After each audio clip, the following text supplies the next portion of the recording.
छायो Nepalvani FM एक बेसी तराई पहाड चोखो माया लायो नेपालवाणी एफएम यो मेरो मनको रेडियो नेपालवाणी एफएम सूचना र खबर ल्यायो नयाँ लहर 94.9 megahertz Nepalvani FM Nepalvani FM Nepalvani FM Nepalvani FM.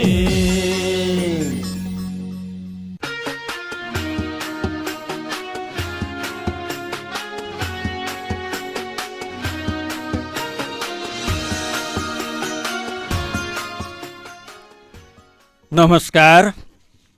कक्षा 10 मा अध्ययनरत सम्पूर्ण विद्यार्थी भाइ बहिनीहरूका लागि रेडियो शिक्षा कार्यक्रम अन्तर्गत रेडियो नेपालवाणी एफएम 94.9 मेगाहर्जमा यहाँहरू सबैलाई स्वागत अभिवादन गर्दछौँ।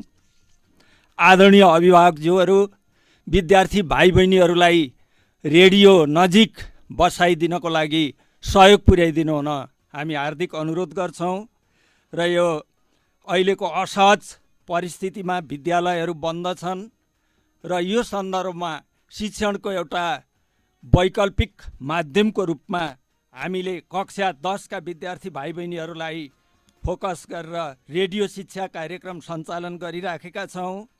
हामी सामाजिक अध्ययन विषयको केही विषयवस्तुहरू लिएर आज उपस्थित भएका छौँ र हाम्रा शिक्षकहरू म जयनारायण भट्टराई र स्रोत व्यक्तिको समेत अनुभव सम्हाल्नुभएका रोमनाथ सर, यहाँहरू सबैलाई स्वागत गर्दै आजको रेडियो शिक्षा कार्यक्रममा उपस्थित भएका छौँ र आजको रेडियो शिक्षा कार्यक्रममा हाम्रो मानव संसाधन विकाससँग सम्बन्धित केही जिज्ञासाहरू पनि विद्यार्थी भाइ बहिनीहरूबाट प्राप्त भएका छन् र ती जिज्ञासाहरूलाई सम्बोधन गर्ने क्रममा हामी सर्वप्रथम विषयवस्तुलाई अगाडि बढाउँदैछौँ र मानव संसाधन विकासको सम्बन्धमा यसका चुनौती र अवसरहरू र भावी कार्य दिशाहरू के हुन सक्छन् भन्ने सन्दर्भमा आज हाम्रो विषयवस्तु अगाडि बढ्नेछ र यस सन्दर्भमा मानव संसाधन विकासको सम्बन्धमा देखिएका चुनौतीहरूलाई प्यारा विद्यार्थी भाइ बहिनी समक्ष राखिदिनु हुन म रोमनाथ सरलाई आग्रह गर्छु। धन्यवाद जयनारायण सर। रेडियो शिक्षा कार्यक्रम अन्तर्गत कक्षा 10 को सामाजिक अध्ययन विषयलाई सुनेर बस्नुहुने प्यारा विद्यार्थी भाइ बहिनीहरू, हामी कोरोना भाइरसको सङ्क्रमणको कारण अझै पनि केही समयसम्म पूर्ववत रूपमा जस्तै शिक्षक विद्यार्थीहरू सँगै कक्षा कोठामा भेला भएर छलफल गर्ने परिस्थिति हामी कहाँ नहुन सक्ने अवस्था अगाडि बढिरहेको छ। त्यसैले यो रेडियो शिक्षाका माध्यमबाट हामी भाइ बहिनीहरूलाई सामाजिक विषय अध्ययन विषयका विषयवस्तुहरू जानकारी गराउने प्रयत्नमा छौँ। पक्कै पनि धेरै भाइ बहिनीहरूसँग कक्षा 10 को सामाजिक अध्ययनको पाठ्यपुस्तक हुनुपर्छ। यदि पाठ्यपुस्तक उपलब्ध भएको छैन भने पनि विद्यार्थी भाइ बहिनीहरूले यी छलफलका कुराहरूलाई सुनेर टिप्पण गर्नुपर्ने हुनसक्छ। त्यसैले सबैभन्दा पहिला म विद्यार्थी भाइ बहिनीहरूलाई आफूलाई आवश्यक पर्ने पाठ्यपुस्तक, कापी र कलम साथमा लिएर बसिदिनका लागि म हार्दिक अनुरोध गर्दछु। जयनारायण सरले विषय उठान गरिसक्नु भएको छ। हिजो मानव संसाधन विकासका सम्बन्धमा छलफल भएको थियो र केही भाइ बहिनीहरूबाट मानव संसाधन विकासको चुनौती र भावी दिशाहरू सम्बन्धमा छलफल भएन भनेर हाम्रो रेडियोको स्टेसनमा जिज्ञासाहरू टिपाउनु भएको रहेछ र आज हामी तिनै जिज्ञासाहरूलाई अगाडि बढाउने प्रयासमा जुटेका छौँ। हिजो समय अभावका कारणले यी विषयवस्तु हामीले विद्यार्थी भाइ बहिनीहरूसम्म अगाडि बढाउन सकेनौँ। त्यसैले आज हामी मानव संसाधन विकासका चुनौतीहरू के हुन् त्यसमा अगाडि बढ्दैछौँ। मानव संसाधन विकास के हो, यसको व्यवस्थापन कसरी हुन्छ भन्ने छलफल भइसकेको छ। त्यसैले म सरस्वती रूपमा मानव संसाधन विकासका चुनौतीहरूलाई अगाडि बढाउन गइरहेको छु। सबैभन्दा मानव संसाधन विकासको मुख्य चुनौती के हो त भन्दाखेरि स्पष्ट नीति निर्माण र कार्यान्वयन हुन नसक्नु हाम्रो चुनौती हो। सरकारले मानव संसाधन विकास कसरी गर्ने, कस्तो कार्ययोजना बनाउने र त्यसलाई कसरी कार्यान्वयन गर्ने भने स्पष्ट नीति ल्याउन नसक्नु यसो मुख्य चुनौती हो। त्यस्तै गरेर हामी कहाँ उत्पादित दक्ष जनशक्तिहरू बाहिर विदेशिनु अथवा यसलाई हामी बौद्धिक पलायन भन्छौँ, यो बौद्धिक पलायन हाम्रो दोस्रो चुनौतीको रूपमा रहेको छ। त्यसै गरेर हाम्रो देशबाट धेरै दक्ष जनशक्तिहरू, अर्धदक्ष जनशक्तिहरू वैदेशिक रोजगारको सिलसिलामा बाहिर जानुभएको छ। अहिले यो कोभिड-19 का कारणले त्यो वैदेशिक रोजगार सुरक्षित बन्न सकेको छैन र यसरी यो वैदेशिक रोजगार सुरक्षित बन्न नसक्नु अर्को चुनौती हो। र त्यसपछिको चुनौती अब यो कोभिड-19 का कारणले बाहिर रहेका हाम्रा जनशक्तिहरू विदेश भित्रिने क्रम जारी रहेको छ। यसरी नै स्वदेशमा फर्किएर आउने ती विदेशमा गएका जनशक्तिहरूलाई उचित व्यवस्थापन गर्नु हाम्रो अर्को मुख्य चुनौती रहेको छ। र त्यस्तै गरेर राष्ट्रिय तथा अन्तर्राष्ट्रिय बजारमा बिक्न सक्ने खालको, प्रतिस्पर्धा गर्न सक्ने खालको जनशक्ति तयार गर्नु पनि हाम्रो मुख्य चुनौती रहेको छ। यिनै हाम्रा मुख्य चुनौतीहरू हुन्। यसमा यो रोजगारीको अवसर हाम्रो देशभित्र कम हुनु पनि एउटा चुनौती हो क्या र होइन सर? हजुर, हामी कहाँ भएका जनशक्तिहरूलाई रोजगारीको अवसर उपलब्ध गराउन नसक्नु हाम्रो मुख्य चुनौती हो। त्यसैले हाम्रो बौद्धिक पलायनका साथसाथै दक्ष र अर्धदक्ष जनशक्तिहरू बाहिरिने अवस्था बढेको छ, यो एउटा चुनौती हो। त्यस्तै हामीसँग जुन आर्थिक स्रोत साधनको व्यवस्थापन हुनु पर्थ्यो, त्यो आर्थिक स्रोत साधनको कमीको कारणले गर्दा पनि हाम्रो मानव संसाधन दक्ष जनशक्तिहरूले उचित किसिमको जुन तलब हो त्यो पाइरहन सक्ने स्थिति पनि नरहेको अवस्था भएको कारणले यसलाई पनि हामी चुनौतीको रूपमा लिन सक्छौँ होला। त्यस्तै हाम्रो ग्रामीण क्षेत्रमा रहेका विभिन्न महिला, दलित, अपाङ्ग, पिछडिएको क्षेत्र, पिछडिएको समुदायसम्म हाम्रो यो मानव संसाधनको पहुँच पुग्न सकिरहेको अवस्था छैन। यसलाई पनि हामी चुनौतीको रूपमा लिन सक्छौँ। त्यस्तै विकास र व्यवस्थापनमा राम्रो समन्वय नभएको कारणले गर्दा पनि हाम्रो दक्ष जनशक्तिसँग सम्बन्धित विभिन्न चुनौतीहरू देखा परेका छन् र यी चुनौतीहरूलाई सामना गर्नको लागि मुलुकले विभिन्न रणनीतिहरू अवलम्बन गर्नु आजको आवश्यकता छ। र हामीसँग भएको जुन दक्ष जनशक्ति हो त्यो दक्ष जनशक्तिलाई आवश्यक पर्ने प्रविधिहरू पनि मुलुकले उपलब्ध गराउन सकिरहेको अवस्था छैन। अहिलेकै सन्दर्भ हेरौँ, यो कोभिड-19सँग सम्बन्धित विभिन्न बिरामीहरूलाई परीक्षण गर्ने, त्यो सङ्क्रमणको परीक्षण गर्ने स्रोत साधनहरू सम्पन्न हस्पिटलहरू पनि कम भएको कारणले गर्दा ठुलो चुनौती आइराखेको छ। दक्ष जनशक्ति डाक्टर हुँदाहुँदै पनि त्यो प्रविधि कम भएको कारणले चुनौती हुँदो रहेछ। यी यावत कुराहरूलाई चुनौतीको रूपमा हामी लिन सक्छौँ र प्यारा विद्यार्थी भाइ बहिनीहरूले यिनै कुरालाई आधार मानेर चुनौतीका बुँदाहरू तयार गर्न सक्नुहुनेछ। त्यो अनुरोध गर्दै अब यो दक्ष जनशक्तिको लागि भावी कार्यदिशा मुलुकले के कस्तो अगाडि बढाउन सक्छ भन्ने सन्दर्भमा केही थप जानकारी गराइदिन म रोम सरलाई आग्रह गर्छु। विद्यार्थी भाइ बहिनीहरू, मानव संसाधन विकासमा देखिएका चुनौतीहरू चिर्नलाई हामीले जे गर्नुपर्छ तिनै उपायहरू नै मानव संसाधन विकासका भावी दिशा अथवा भावी योजनाहरू हुन्। मानव संसाधन विकासलाई कसरी व्यवस्थित गर्ने, कसरी यसको विकास गर्ने र कसरी व्यवस्थापन गर्ने भन्ने सम्बन्धमा सरकारले स्पष्ट नीति बनाउनु जरुरी छ। त्यसैले स्पष्ट नीतिका साथ कार्यक्रमहरू कार्यान्वयन गर्नुपर्छ। पहिलो भावी दिशा भाइ बहिनीहरू लेख्नुहुन्छ भने पनि स्पष्ट नीतिका साथ कार्यक्रमहरू कार्यान्वयन गर्नुपर्छ। त्यस्तै अघि हामीले चुनौतीमा भनेका थियौँ हाम्रो वैदेशिक रोजगार सुरक्षित छैन। त्यसै गरेर कोभिड-19 को कारणले वैदेशिक रोजगारबाट फर्किएर स्वदेशमा आएकाहरूलाई उचित व्यवस्थापन गर्न नसक्नु हाम्रो चुनौती हो भनेर हामीले भनेका छौँ। त्यसैले अब वैदेशिक रोजगारबाट फर्किएर आएका जनशक्तिहरूलाई सरकारले रोजगारीको अवसर सृजना गर्नुपर्छ। यो मानव संसाधन विकासको अर्को भावी दिशा हो। अब सामूहिक खेतीको सृजना गरेर हुन्छ, या त सहकारीका माध्यमबाट हुन्छ, या कुनै न कुनै उपायबाट त्यस्तो जनशक्तिलाई उचित व्यवस्थापन गर्न सक्नुपर्छ। त्यस्तै अर्को भावी दिशामा राष्ट्रिय र अन्तर्राष्ट्रिय क्षेत्रमा, राष्ट्रिय र अन्तर्राष्ट्रिय बजारमा प्रतिस्पर्धा गर्न सक्ने जनशक्ति तयार गर्नुपर्छ र त्यसको व्यवस्थापन गर्न सक्नुपर्छ। र जनशक्तिको उत्पादन र माग बिचको तालमेल मिल्नुपर्छ। र मानव संसाधन विकाससँग सञ्चालित जे जस्ता संस्थाहरू छन् ती संस्थाहरूको संस्थागत क्षमतामा अभिवृद्धि गर्नुपर्छ र शिक्षालाई कामसँग सम्बन्धित बनाउनुपर्छ अथवा शिक्षालाई काममुखी बनाएर अगाडि बढ्नुपर्छ।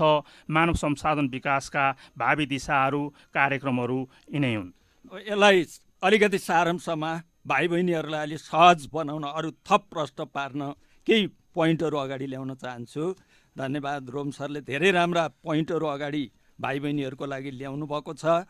र हाम्रो मानव संसाधन दक्ष जनशक्ति विकासमा हाम्रो देखिएका चुनौतीहरूलाई सामना गर्नको लागि देशले अगाडि सार्ने कार्यक्रमहरू नै भावी रणनीतिको रूपमा हामी लिन सक्छौँ। र राष्ट्रिय अन्तर्राष्ट्रिय बजारको माग बुझेर दक्ष जनशक्ति उत्पादन गर्नुपर्ने रहेछ। र दक्ष जनशक्ति उत्पादन गर्ने सन्दर्भमा मुलुकले बनाउने जुन नीति हो त्यो नीति स्थिर किसिमको, टिकाउ हुने किसिमको चाहिँ स्थिर नीति राष्ट्रले अवलम्बन गर्नुपर्ने रहेछ। र रोजगारी र स्वरोजगारीका समेत अवसरहरू सिर्जना गर्न सरकार लाग्नुपर्ने रहेछ। त्यस्तै एकीकृत कार्यक्रमहरू सञ्चालन गर्नुपर्ने रहेछ।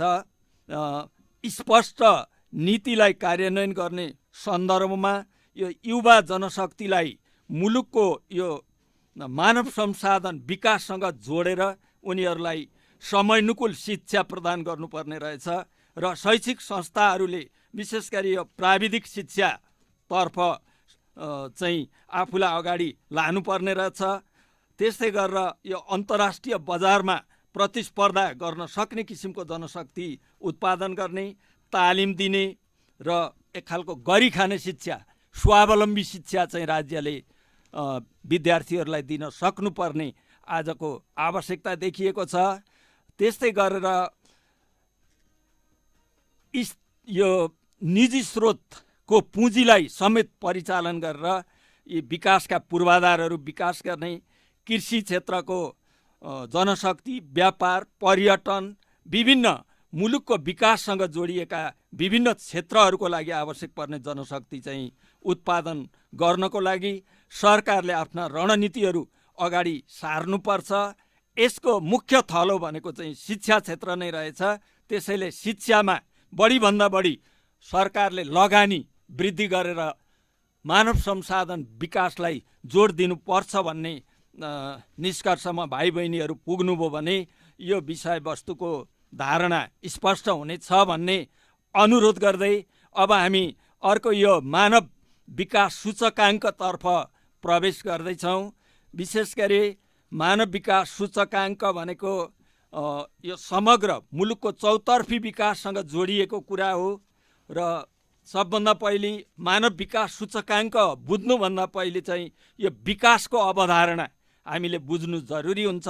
र यो विकासको अवधारणालाई केही प्रश्न पारिदिनको लागि म आदरणीय रोम सरलाई आग्रह गर्छु।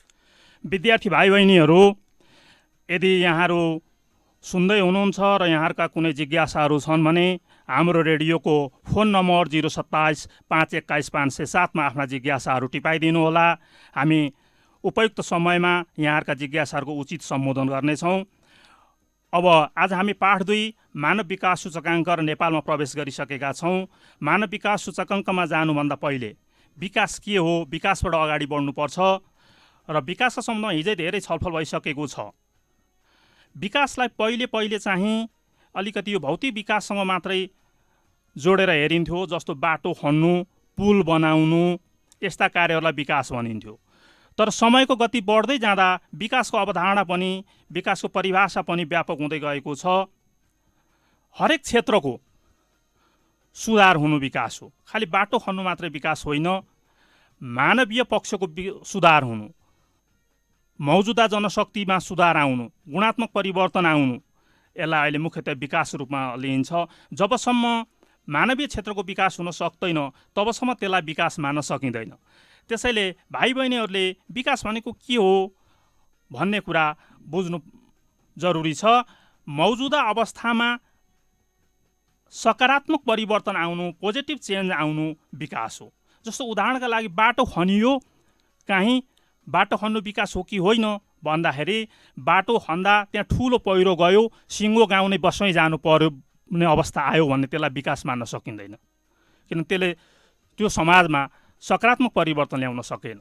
त्यसैले विकास भन्ने बित्तिकै भइरहेको मौजुदा अवस्थामा सकारात्मक परिवर्तन आउनुपर्छ, त्यसलाई हामी विकास भन्छौँ। र सँगसँगै विकासपछि मानव विकास चाहिँ के हो त भन्नेतर्फ अगाडि बढ्छु। मानिसको स्वास्थ्य, शिक्षा, खाना, आवास, सिप, स्वतन्त्रता, अवसर, रोजगारी, यी हरेक पक्षमा विकास हुनु मानव विकास हो। मुख्यतः यसमा मानव विकासमा 3टा पक्षहरू हेरिँदो रहेछ। मान्छेको स्वास्थ्य, भाइ बहिनीहरू टिप्नुहुन्छ भने टिप्नु होला, मानिसको स्वास्थ्य, शिक्षा र आय। म फेरि दोहोऱ्याउन चाहन्छु, शिक्षा, स्वास्थ्य र आय, यी 3वटा क्षेत्रमा सुधार हुनुलाई मानव विकास भनेर भनिदो रहेछ। र यसलाई अङ्ग्रेजीमा भन्दाखेरि development is health, education, food, clothing, housing, skill, freedom, opportunity etcetera for the improvement in human wellbeing is called human development भनेर भन्छ। र यसलाई समग्रमा कहिलेकाहीँ भाइ बहिनीहरूलाई 1 नम्बरको क्वेसनमा आउने गर्छ, मानव विकास भनेको के हो। र यसलाई 1 नम्बरको क्वेसन त्यति लामो लेखिरहनु पनि पर्दैन। 1 नम्बरको क्वेसनको उत्तर लेख्दा एकै लाइनमा लेखे पनि हुन्छ।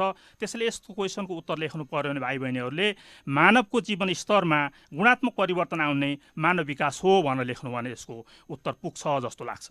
अलिकति सारांश यसैलाई अरू प्रश्न पार्न म प्रयास गर्नेछु सर। विद्यार्थी भाइ बहिनीहरू, विकासको अवधारणा सरले राम्रो उदाहरण दिएर प्रस्तुत गर्नुभएको छ। यसै सन्दर्भमा अरूको अलिकति म केही प्रश्न पार्न चाहन्छु। विकास भनेको सकारात्मक परिवर्तन हुनु नै विकास हो। जीवनलाई सरल, सम्पन्न, आनन्ददायी बनाउनको लागि विकासको ठुलो भूमिका हुँदो रहेछ। र विकासको कारणले गर्दा आत्मनिर्भरतातर्फ अगाडि बढ्न सकिने रहेछ। र विकासले हामीमा भएका प्राकृतिक स्रोत साधनहरूको अधिकतम सदुपयोग हुने रहेछ। र मानवीय स्रोत साधन पनि दक्ष, सक्षम र दक्ष जनशक्तिको उत्पादन भएको अवस्था हुने रहेछ। त्यस्तै यो ग्रामीण क्षेत्र, सहरी क्षेत्रको यो आर्थिक अवस्था, सामाजिक अवस्था, त्यस्तै सांस्कृतिक अवस्थामा पनि सकारात्मक परिवर्तन भएको हुने रहेछ। र हाम्रो सभ्यतामा नै परिवर्तन भएर एउटा आधुनिक युग सुहाउँदो हुने रहेछ। र यो जलवायु परिवर्तन, यसलाई रोकथाम, त्यस्तै सरकारी प्रशासनिक कार्यहरूमा पनि सुदृढीकरण आएको अवस्था, आर्थिक सामाजिक उत्थान, आर्थिक सामाजिक स्तरको सुधार भएको अवस्थालाई विकास मानिने रहेछ। र विकासका पूर्वाधारहरू विकास हुनु मात्रै विकास होइन रहेछ। र भौतिक रूपमा, मानवीय रूपमा, सामाजिक रूपमा, सांस्कृतिक रूपमा सकारात्मक परिवर्तन हुनु, गुणस्तरीय जीवनका लागि आधारभूत मापदण्डहरू प्राप्त हुने परिस्थिति सिर्जना हुनु नै विकास रहेछ भन्ने हामी निष्कर्षमा पुग्न सक्छौँ। र विकासले मानवीय आवश्यकताहरू पुरा गर्नको लागि सहयोग पुर्याइरहेको अवस्था हुन्छ। र यो विकासलाई मापन गर्नु, मानव विकासलाई मापन गर्नको लागि जे सूचकहरू प्रयोग हुन्छन् त्यही सूचकलाई नै मानव विकास सूचकाङ्क भनिदो रहेछ। र त्यो मानव विकास सूचकाङ्कमा मुख्य गरेर 3टा आयामहरू हुँदो रहेछन्। पहिलो आयाम यो प्रति व्यक्ति आय, आर्थिक पक्षसँग जोडिएको हुँदो रहेछ। दोस्रो आयाम शैक्षिक स्तर भनेको शिक्षा क्षेत्रसँग जोडिएको हुँदो रहेछ। तेस्रो आयाम औसत आयु भनेको मानवीय स्वास्थ्य क्षेत्रसँग जोडिएको हुने रहेछ। र यी 3टा आयामको विषयमा प्रति व्यक्ति आय, शैक्षिक स्तर र औसत आयुलाई अरू थप उदाहरणहरूद्वारा केही प्रश्न पार्न म रोम सरलाई आग्रह गर्छु। विद्यार्थी भाइ बहिनीहरू, आज हामी मानव विकास सूचकाङ्कमा छौँ। मानव विकास सूचकाङ्कको बारेमा जयनारायण सरले भनिसक्नु भएको छ। तर कहिलेकाहीँ विद्यार्थी भाइ बहिनीहरूलाई एउटा समस्या आउँछ, जस्तो जाँचमा मानव विकास सूचकाङ्क भनेको के हो लेख भनेर सर्ट क्वेसनमा आयो भने के लेख्ने, त्यसलाई मिलाएर लेख्ने अलिकति समस्या हुनसक्छ। र त्यसको उत्तर लेख्नु पर्दा मानव जीवनमा आय, साक्षरता र आय सूचकाङ्कलाई प्रयोग गरेर निकालिएको समग्र सूचक नै मानव विकास सूचकाङ्क हो भनेर लेख्नुभयो भने हुन्छ। त्यस्तै गरेर कुनै पनि भौगोलिक क्षेत्र वा देशको मानव विकासको अवस्थाको सङ्ख्यात्मक प्रस्तुति नै मानव विकास सूचकाङ्क हो। म फेरि दोहोऱ्याउन चाहन्छु, कुनै पनि भौगोलिक क्षेत्र वा देशको मानव विकासको अवस्थाको सङ्ख्यात्मक प्रस्तुति नै मानव विकास सूचकाङ्क हो। त्यस्तै गरेर अर्को किसिमले पनि लेख्न सकिन्छ, खास गरी प्रति व्यक्ति आय, शिक्षाको अवस्था र औसत आयुलाई आधार मानेर मानव विकास सूचकाङ्क निकालिन्छ। Human development index is calculated based on the three major variables: long and healthy life, education and income. यसरी भनिएको छ। र म यस पछाडि मानव विकास सूचकाङ्कको अवधारणामा थोरै पस्छु। यसको अवधारणा सन् 1990 मा पाकिस्तानी अर्थशास्त्री महबुब उल हक, सन् 1990 मा पाकिस्तानी अर्थशास्त्री महबुब उल हक र भारतीय अर्थशास्त्री अमर्त्य सेनले अगाडि ल्याएका हुन्। र यो मानव विकास सूचकाङ्कलाई 0 देखि 1 को बीचमा मापन गर्ने गरिन्छ। र यो कसरी हुन्छ भन्ने सम्बन्धमा म एकछिनमा आउनेछु। अब हामी यो औसत आयु सूचक, शैक्षिक सूचक र आय सूचक के हो, यो कसरी निकाल्ने, यसको बारेमा म अगाडि बढ्छु।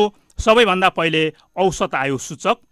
औसत आयु सूचक निकाल्नका लागि कुन देशको औसत आयु सूचक निकाल्ने हो, त्यो देशको औसत आयु सूचक निकाल्नका लागि त्यो देशको औसत आयु अनि विश्वको अधिकतम औसत आयु र विश्वको न्यूनतम औसत आयु, तीनटा कुराहरू हामीलाई थाहा हुनुपर्छ अथवा प्रश्नमा दिएको हुनुपर्छ। विश्वको अधिकतम आयु, विश्वको न्यूनतम आयु र सम्बन्धित देशको औसत आयु, यी तीनटा कुराहरू भयो भने हामी औसत आयु सूचक निकाल्न सक्छौँ। लाइफ एक्सपेक्टेन्सी इन्डेक्स भनेर यसलाई भन्छ, LEI छोटकरीमा।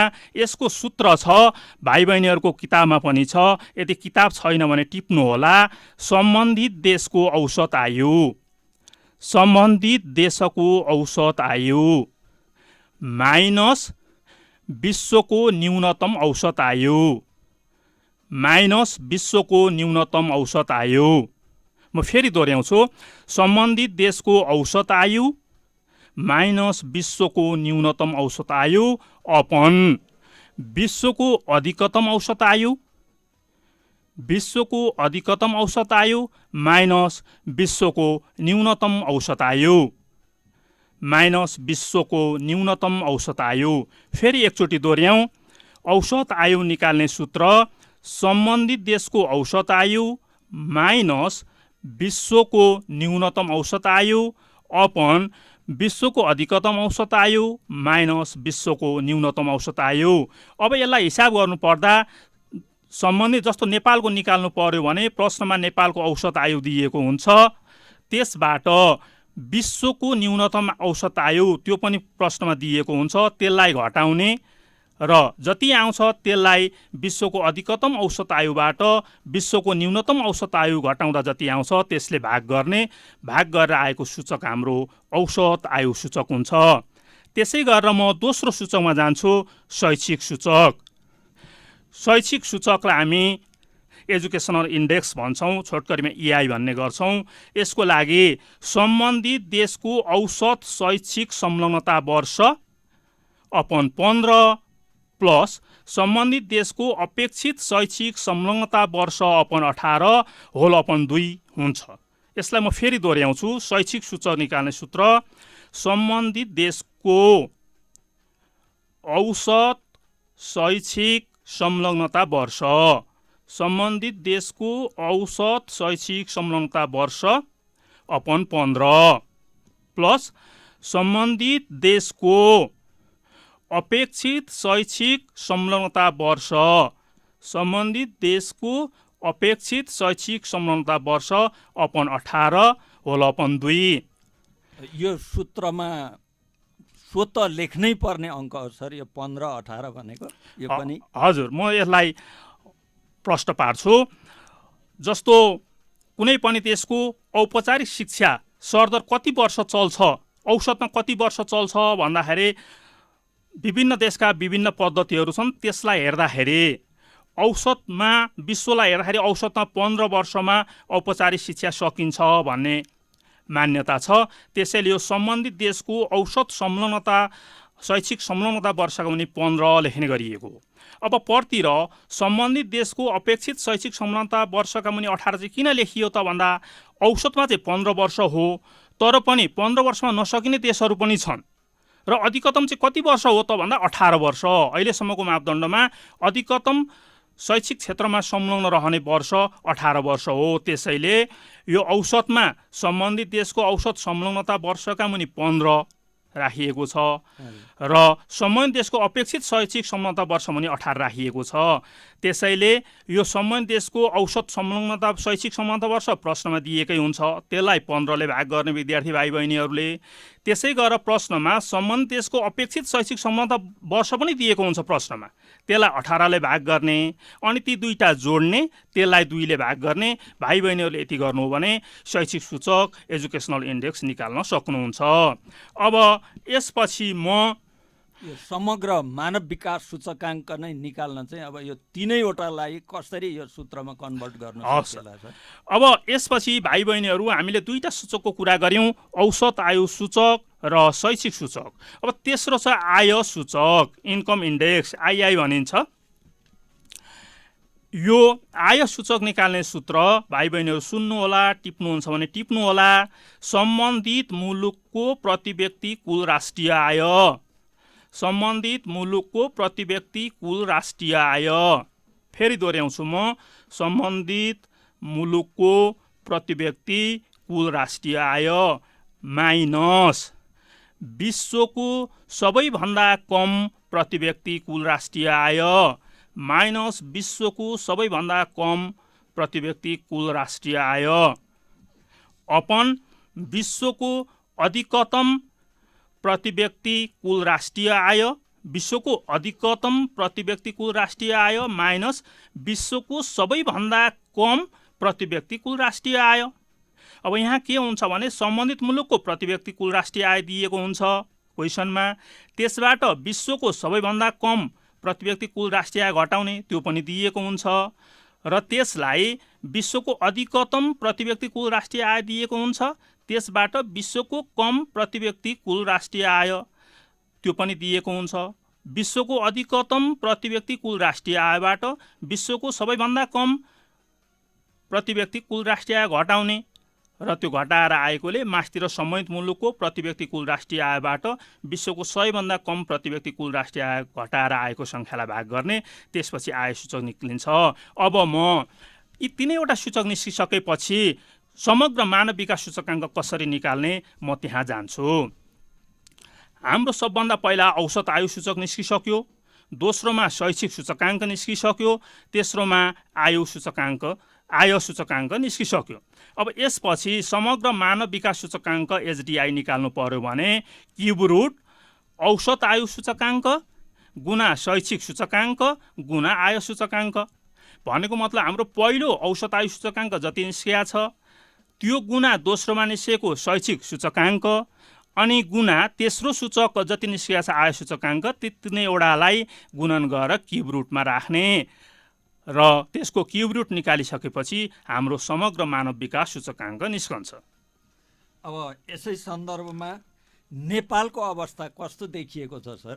यो मानव विकास सूचकाङ्कले कुनै पनि देशको मानव विकासको अवस्थालाई देखाउँदो रहेछ। नेपालको अवस्था यसो सार्कसँग तुलना गरी हेरौँ, विश्वमा तुलना गरी हेरौँ, विद्यार्थी भाइ बहिनीहरूले सार्कसँग हाम्रो नेपालको अवस्था र विश्वमा हाम्रो देशको अवस्थाको जानकारी कसरी लिन सक्छन्, यसको पनि केही धारणा दिन सकिन्छ कि सर? हवस्, धन्यवाद सर। मैले अघि एउटा कुरा भनेको थिएँ, मानव विकास सूचकाङ्क 0 देखि 1 भित्र मापन गरिन्छ, सबैभन्दा राम्रो 1 हो। त त्यो भनेको के हो भन्दा अहिले हामीले भनेका सूचकहरू 0 देखि 1 सम्म। हजुर, 0 देखि 1 सम्म। अब यो 1 भनेको चाहिँ सबैभन्दा राम्रो 1, यति थोरै 1 चाहिँ कसरी राम्रो त भन्ने कुरा आउन सक्छ। 1लाई यति थोरै 1लाई चाहिँ त्यत्रो राम्रो, विश्वकै राम्रो मानव सूचकाङ्क मान्ने त भन्ने कुरा आउन सक्छ। यो के हो त भन्दाखेरि यदि औसत आयु जति हुनुपर्ने हो त्यो चाहिँ एकदम 100% आयो, औसत आयु सूचक पनि 100% आयो, शैक्षिक सूचक पनि 100% आयो, आय सूचक पनि 100% आयो भने समग्र मानव विकास सूचकाङ्क 1 आउँछ। अथवा मानव विकास सूचकाङ्क 1 आउनु भनेको त्यो देशको आयुको स्थिति, भनेको स्वास्थ्यको स्थिति मानिसहरूको अत्यन्त राम्रो छ, जति हुनुपर्ने त्यति 100% राम्रो छ, शैक्षिक अवस्था पनि 100% राम्रो छ, र आयको स्तर पनि 100% राम्रो छ। त्यसैले त्यस्ता देशहरूको मानव विकास सूचकाङ्क 1 आउँछ भन्ने कुरा हामीले मान्नुपर्छ। तर अहिलेसम्म 1मा विश्वका कुनै पनि मुलुकहरू पुग्न सकेका छैनन्। अब हाम्रो पाठ मानव विकास सूचकाङ्क र नेपाल। अब हामीले मानव विकास सूचकाङ्क के हो त्यो छलफल गरिसक्यौँ। अब मानव विकास सूचकाङ्कमा जयनारायण सरले भन्नुभयो जस्तो नेपालको अवस्था कस्तो छ त म त्यहाँ जान्छु। मैले एउटा तथ्याङ्क ल्याएको छु, UNDP को प्रतिवेदन 2018। UNDP को प्रतिवेदन 2018। भाइ बहिनीहरू टिप्नुहुन्छ भने टिप्नुहोस्, म पहिला यसलाई नेपालको मात्रै प्रस्तुत गर्छु। सन् 1990 मा 0.380, 1990 मा 0.380, त्यसै गरेर सन् 2000 मा 0.446, 2000 मा 0.446, 2010 मा 0.527, 2010 मा 0.527, 2015 मा 0.568, 2015 मा 0.568 र 2018 को प्रतिवेदनले 0.579 देखाएको छ। र पछिल्लो अथेन्टिक हाम्रो सूचकाङ्क यही हो, UNDP ले देखाएको। 2018 मा आइपुग्दा नेपालको मानव सूचकाङ्क 0.579 छ। यो तथ्याङ्कलाई हेर्दा हामी के भन्न सक्छौँ भने नेपालको मानव सूचकाङ्क क्रमशः सुधार हुँदै अगाडि बढिरहेको छ। सन् 1990 मा 0.380 भएको मानव विकास सूचकाङ्क सन् 2018 मा आइपुग्दा 0.579 पुगेको छ। अब सरले अघि भन्नुभएको छ सार्क मुलुकमा नेपालको स्थिति कस्तो छ त। यो पनि सन् 2018 को UNDP को प्रतिवेदनलाई हेर्दाखेरि सन् 2018 सम्ममा आइपुग्दा सार्क मुलुकहरूमा सबैभन्दा अगाडि श्रीलङ्का रहेको छ। श्रीलङ्का 1 नम्बरमा। भाइ बहिनीहरू टिप्नु हुन्छ भने टिप्नु होला। श्रीलङ्काको 2018 को मानव विकास सूचकाङ्क 0.780 छ, 0.780। दोस्रो स्थानमा मालदिप्स छ, दोस्रो स्थानमा मालदिप्स छ, जसको मानव सूचकाङ्क 0.719 छ, मालदिप्सको 0.719। त्यसपछि तेस्रोमा भारत छ, भारतको 0.647, 0.647। त्यस पछाडि चौथो स्थानमा भुटान छ, 0.617, 0.617। पाँचौं नम्बरमा बङ्गलादेश छ, पाँचौं नम्बरमा बङ्गलादेश छ, जसको मानव विकास सूचकाङ्क 0.614 छ, 0.614 छ। र छैठौं स्थानमा नेपाल छ, 0.579, 0.579। र सातौं स्थानमा पाकिस्तान छ, पाकिस्तानको 0.560, 0.570। र अन्तिममा आठौं स्थानमा अफगानिस्तान छ, अफगानिस्तानको 0.49 छ रहेको छ। सार्क मुलुकहरूमा नेपालको स्थान छैठौं स्थानमा देखियो हैन सर? हजुर। अब पहिलो स्थानमा श्रीलङ्का रहेछ र हामीभन्दा पछि दुईटा देशहरू मानव विकास सूचकाङ्कमा देखिन्छन् र हाम्रो स्थान नेपालको स्थान सार्कमा छैठौं स्थानमा देखियो 8वटा देशमध्ये। र अब विश्वमा चाहिँ हाम्रो मानव विकासको अवस्था कस्तो रहेछ, सार्कमा एकदम अरू सुधार गर्नुपर्ने, अरू मुलुकहरूलाई भेट्नको लागि प्रयास गर्नुपर्ने, अरूभन्दा अगाडि हुनको लागि धेरै प्रयास गर्नुपर्ने अवस्था देखियो। र अब विश्वको सन्दर्भमा चाहिँ हेर्दा नेपालको मानव विकास सूचकाङ्कको स्थिति कस्तो देखिन्छ? सरले यसलाई अलिकति भाइ बहिनीहरूलाई प्रश्न पारिदिनु न। भाइ बहिनीहरू, हामीले सार्क मुलुकमा नेपालको मानव विकास सूचकाङ्कको अवस्था कस्तो छ त्यसको जानकारी पाइसक्यौँ। अब हामी विश्वमा हेर्दाखेरि नेपालको मानव विकास सूचकाङ्क कस्तो रहेको छ त्यसमा म अगाडि बढ्छु। र यसका लागि पनि मैले UNDP को प्रतिवेदन 2018बाट प्राप्त तथ्याङ्कलाई लिएको छु। र उक्त तथ्याङ्कलाई हेर्दा सबैभन्दा पहिलो स्थानमा नर्वे भन्ने देश रहेको छ। UNDP को प्रतिवेदन 2018लाई हेर्दाखेरि मानव विकास सूचकाङ्कमा सबैभन्दा पहिलो स्थानमा नर्वे भन्ने देश रहेको छ, जसको मानव विकास सूचकाङ्क 0.953 रहेको छ। 0.953 रहेको छ। त्यसै गरेर सबैभन्दा अन्तिम स्थान जम्मा 189 वटा देशहरूको त्यहाँ मानव विकास सूचकाङ्क निकालिएको छ। र सबैभन्दा अन्तिम स्थानमा 189औं स्थानमा नाइजर भन्ने देश रहेको छ। नाइजर भन्ने देशको मानव विकास सूचकाङ्क 0.377 रहेको छ। 0.377 रहेको छ। र नेपालको त अघि नै मैले भने 0.579 रहेको छ। नेपालको 0.579 रहेको छ। र समग्र विश्वको मानव विकास सूचकाङ्क स्थितिमा हेर्दा नेपाल 147औं स्थानमा छ। 189 वटा देशहरूमध्ये नेपाल 147औं स्थानमा रहेको छ। धन्यवाद सर। अब यो मानव विकास 0बाट सुरु गरेर 1 सम्म हुँदो रहेछ। र यो दशमलव पछिको अङ्क चाहिँ 3वटा अङ्कसम्ममा मापन गरिँदो रहेछ भन्ने कुरा पनि विद्यार्थी भाइ बहिनीहरूले धारणा बसाउनु पर्छ भन्ने आग्रह गर्न चाहन्छौँ। र संसारको सबैभन्दा बढी मानव विकास भएको राष्ट्रको रूपमा युरोप महादेशको नर्वे भन्ने देश रहेछ। 0.953 उसको मानव विकास सूचकाङ्क देखिन्छ। र सबभन्दा पछि परेको देश चाहिँ नाइजर, यो अफ्रिका महादेशको देश होस्, 0.377 मानव विकास सूचकाङ्क देखिन्छ। र नेपालको विश्वमा 147औं स्थानमा नेपाल रहेको देखियो। सन् 2018को मानव विकास सूचकाङ्क सर्वेक्षणबाट 0.579 नेपालको सूचकाङ्क देखिएको छ। र समग्रमा नेपालको मानव विकासको अवस्था सुधारात्मक छ। सन् 1990मा 0.380 भएको मानव विकास 2018मा आइपुग्दा 0.579 भएको छ। र यो विकास हुने सन्दर्भमा यी तीनवटै आयामहरूमा सुधार भएको अवस्थालाई नै मानव विकास सूचकाङ्क सुधार भएको मानिन्छ। जस्तै स्वास्थ्य स्थितिमा सुधार भएको, औषध आयु सुधार भएको, त्यस्तै गरेर प्रति व्यक्ति आय वृद्धि हुँदै गएको, साथै अर्को शैक्षिक सूचकमा पनि सुधार भएको सन्दर्भहरू छन्। र यो मानविक अवस्था अरू सुधार गर्नको लागि हामीले अपनाउनु पर्ने विभिन्न कुराहरू छन्। यी तीनवटै क्षेत्रमा सुधार गर्नुपर्ने अवस्थाहरू छन्। र यी तीनवटै क्षेत्रमा सुधार गर्नको लागि हामीले के गर्न सकिन्छ, मुलुकले के गर्नुपर्छ, त्योसँग सम्बन्धित केही कुराहरू राखिदिन म रोम सरलाई आग्रह गर्छु। विशेष गरी मानव विकास सूचकाङ्क सुधार गर्नको लागि यो स्वास्थ्य स्थिति सुधार गर्नुपर्ने रहेछ, औषध आयु वृद्धि गर्नको लागि। र यो स्वास्थ्य स्थिति सुधारसँग सम्बन्धित भएर रोम सर विशेष गरी यो औषधोपचारका कुराहरू पर्छन् होला। हवस् सर। अब मानव विकास सूचकाङ्क वृद्धि गर्ने उपायहरूमा 3टा सूचकमै जानुपर्ने हुन्छ। पहिलो आयु सूचक, त्यसमा स्वास्थ्य स्थितिमा सुधार गर्ने।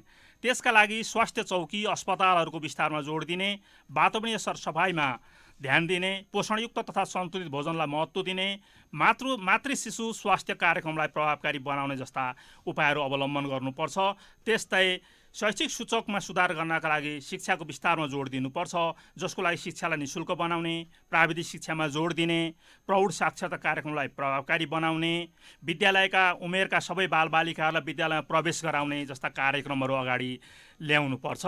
त्यस्तै आर्थिक अवस्थामा सुधार गर्नका लागि, आर्थिक सूचकमा सुधार गर्नका लागि विकासका पूर्वाधारमा जोड दिनुपर्छ, जस्तो यातायात, सञ्चार, विद्युत, खानेपानी, शिक्षा, स्वास्थ्य यस्ता विषयहरूमा जोड दिनुपर्छ।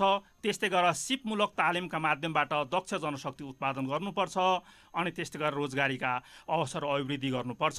अब यसपछि म थोरै, हामीसँग समय एकदम अगाडि बढिसकेको छ, अब यो मानव विकास सूचकाङ्कलाई कति भागमा बाँडिन्छ भन्ने कुरा सामान्य रूपमा म भाइ बहिनीहरूलाई जानकारी गराउँछु। सामान्य रूपमा हेर्दाखेरि यसलाई 3 भागमा बाँडिएको पाइन्छ। एउटा 0 देखि 0.5, 0 देखि 0.5 यसलाई न्यून मानव विकास सूचकाङ्क भनिन्छ। भाइ बहिनीहरू टिप्नुहुन्छ भने टिप्नुहोला। 0 देखि 0.5 यसलाई न्यून मानव विकास सूचकाङ्क भनिन्छ। त्यस्तै गरेर 0.51 देखि 0.799 यसलाई मध्यम मानव विकास सूचकाङ्क भनिन्छ। 0.5 देखि 0.799 यसलाई मध्यम मानव विकास सूचकाङ्क भनिन्छ र 0.8 देखि माथि 1 सम्मलाई उच्च मानव विकास सूचकाङ्क भनिन्छ। तर युएनडिपीले यसैलाई 4 भागमा बाँडेको छ। युएनडिपीले के भन्छ भने 0 देखि 0.54 सम्म न्यून 38 वटा देश, भाइ बहिनीहरू 0 देखि 0.54 38 वटा देश न्यून मानव विकास सूचकाङ्क, 0.55 देखि 0.699 सम्म मध्यम 39 वटा देश, त्यस्तै गरेर 0.70 देखि 0.799 सम्म मध्यम उच्च मानव विकास सूचकाङ्क देश 53 वटा र 0.80 देखि माथि 1 सम्म अति उच्च जम्मा 59 वटा देश। यसरी युएनडिपीले मानव विकास सूचकाङ्कलाई 4 भागमा बाँडेको छ। धन्यवाद सर।